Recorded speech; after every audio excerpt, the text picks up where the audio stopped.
Mes chers compatriotes, mes chers frères et sœurs dans les combats pour notre libération, nous voici maintenant à notre 7e étape de Noma Solo.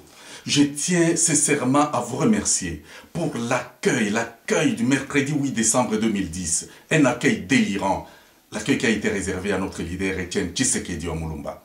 J'ajoute que cette libération n'a pas été populaire seulement à Kinshasa, elle le fut également partout dans toute la République et même à l'extérieur. Ici en Suède, nous avons reçu les échos et les échos, nous en avons fait écho dans les médias.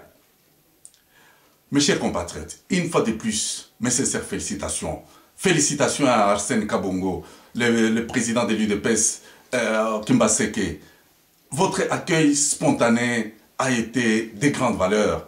Vous avez réconforté les cœurs de nos compatriotes brisés par le sadisme des voyous actuellement au pouvoir. Alors, maintenant, je vous déclare ouvertement que de la même manière que nous avons accueilli, de la même manière que s'est passée la journée du mercredi 8 décembre 2010, c'est de cette manière que se passera la journée du mardi 6 décembre 2011.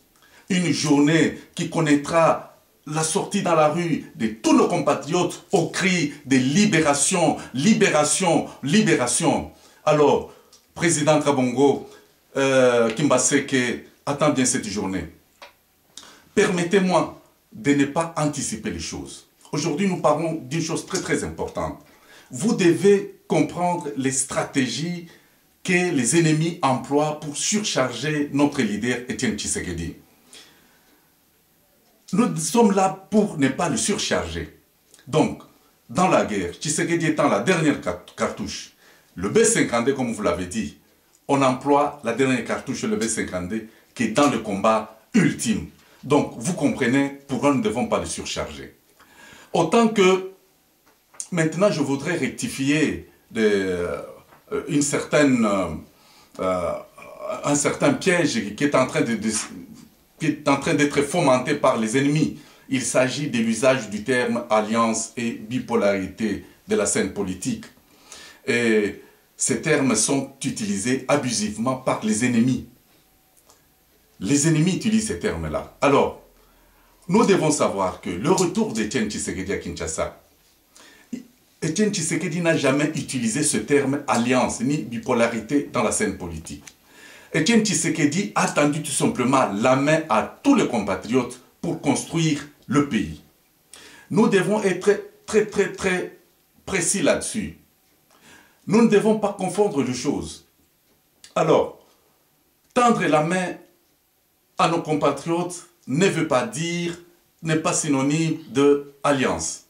Donc, ce qui est dangereux, c'est que certaines personnes moins outillées parviennent à utiliser le terme bipolarité de la scène politique congolaise.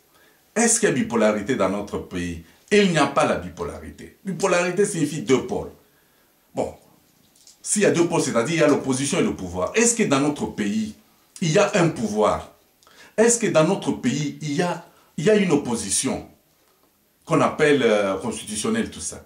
Alors, vous comprenez que dans notre pays, il n'y a pas cette situation de bipolarité de la scène politique. Kabila ne détient pas une base solide. Il ne fixe qu'une moindre parcelle de pouvoir pour se dire qu'il détient une assise dans notre peuple. Donc, dans notre pays, il n'y a pas encore le temps d'utiliser la notion de l'alliance et de la bipolarité politique. Il n'y a pas un match et il n'y aura jamais un match entre Tshisekedi et Kabila. Il n'y en aura pas. Kabila peut penser que dans sa tête, il peut faire quelque chose. Mais dans la tête de Tshisekedi, les noms de Kabila ne s'y trouvent pas. Il ne voit même pas à quel moment ils peuvent se retrouver, je ne sais pas. Donc il est impossible, chers compatriotes, de comparer un géant à un chiot.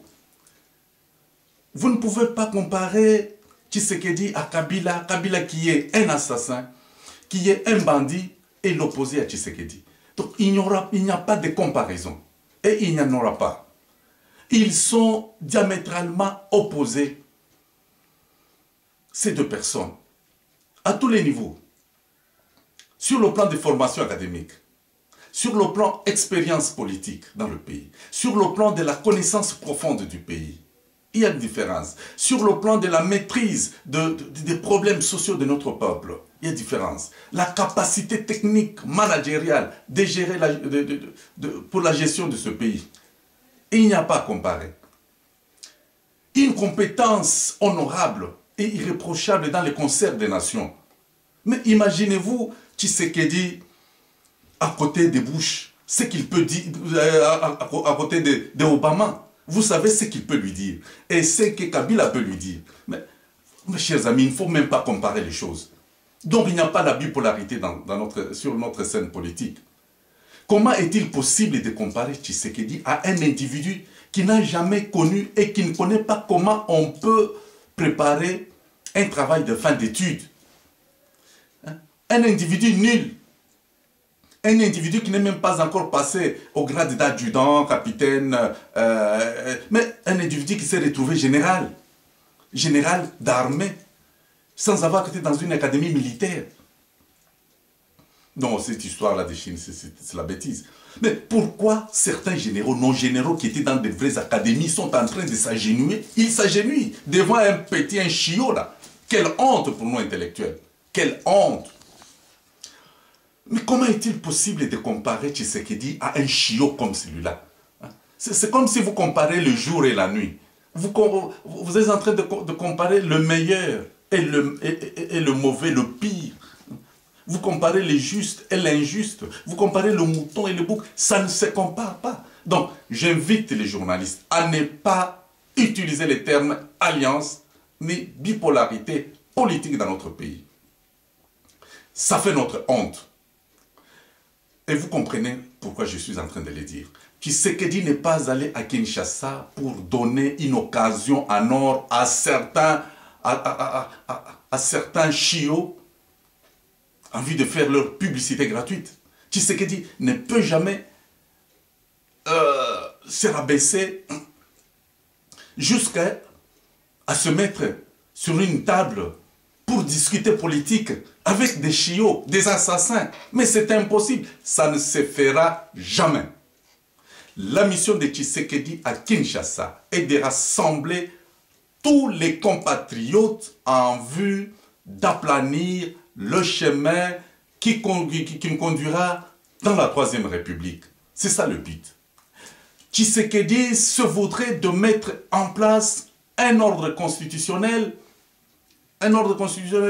consensuel, un cadre juridique ambitieux et imposable à tout. Alors, c'est ça la mission de Tshisekedi à Kinshasa. Ce n'est pas une mission des alliances. Il n'y a pas d'alliance dans votre tête. Enlevez ça de vos têtes. Donc, j'invite nos compatriotes, j'en appelle à notre peuple, de détecter tous les individus qui veulent nourrir la polémique avec les termes alliance. Il n'y a pas d'alliance et il n'y en aura jamais. Voilà, chers compatriotes de la libération, un peu de mots, ce que j'ai voulu vous dire. Alors, nous sommes déterminés à réussir. Nous sommes des institutions, Tshisekedi d'un côté, et le peuple, nous sommes de ce côté ici. Donc, laissons Tshisekedi travailler tranquillement. Nous ne devons pas le surcharger. Etienne Tshisekedi a le droit de réfléchir, de recevoir n'importe quel politicien il veut recevoir. Il peut recevoir des hommes qui sollicitent le rencontrer. Et parmi ces personnes, il peut y avoir des bons, des mauvais, des méchants, et tous ces gens-là que nous connaissons, et qui étaient des traîtres. Bon, laissons-le faire sa politique, ça c'est sa politique. Mais nous, le peuple, nous continuons à nous occuper des chiots. Je vous le déclare sincèrement que tous les assassins, nous allons les arrêter avec la main. Nous allons les capturer comme ça avec la main. Ils ne fuiront pas. Mardi 6 décembre 2011.